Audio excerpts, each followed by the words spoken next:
You may feel as though you've entered a grand hotel of the 1930s with beautiful Art Deco interior and a terrazzo floor from Italy.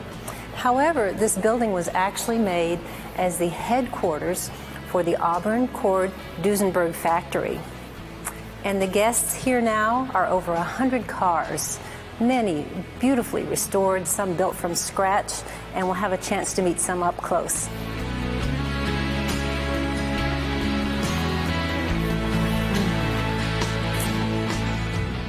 This is the famous J model Duesenberg, built in 1930.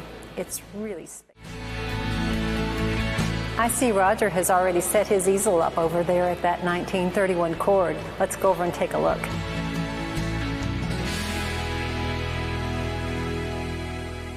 Hi, Sarah. Hi, Raj. I feel like a kid in a candy store here. There's so many beautiful cars. How are you going to choose just one? I don't know. There are so many cars. I'm sitting in front of this 31 Cord, and I think I'm going to try and do a small painting of it this morning. It's colorful, but I also think it has a magnificent sense of design to it. It's like nothing I've ever seen before. I know you have an appointment to see the rest of the museum. Yes, I do. So we'll catch up with you a little later on while you're setting up the rest of your materials. That sounds good. Okay. All right. Bye-bye.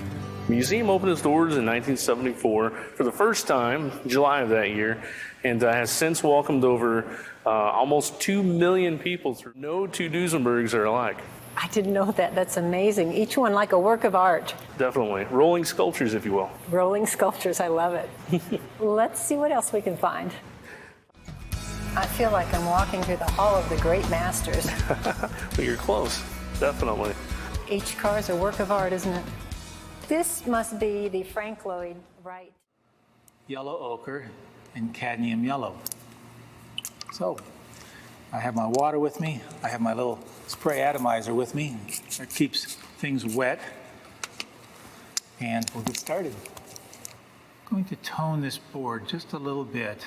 Let me spray it with some water so I can just get a thin wash on here. And this should dry very quickly. I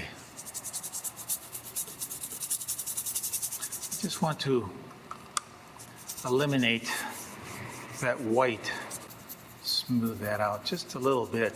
I want to leave some texture in there. Mix a little cerulean blue and burnt umber here. And maybe just darken this under here. Put that shadow in there.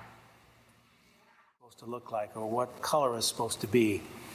A simple example would be, you know, the grass is green and the sky is blue. So when I paint chrome like this, I think I'm automatically thinking to myself, it's got to be blue because it's reflecting the sky. When in fact in here, it's not at all blue. I'm not seeing any blue, but the tire's bothering me. I'm going to add this little bit darker shadow down here. I don't want to get this wet, so I'll just hold my hand in front of this. Just spray down there. Spraying this with water gave me the opportunity to keep these edges very soft.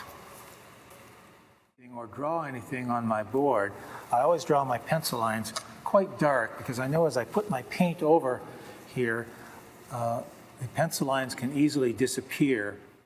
I think I've taken this painting about as far as I can here at the museum. It's getting pretty crowded in here now, but it's been a real privilege to sit here amongst these masterpieces and paint today.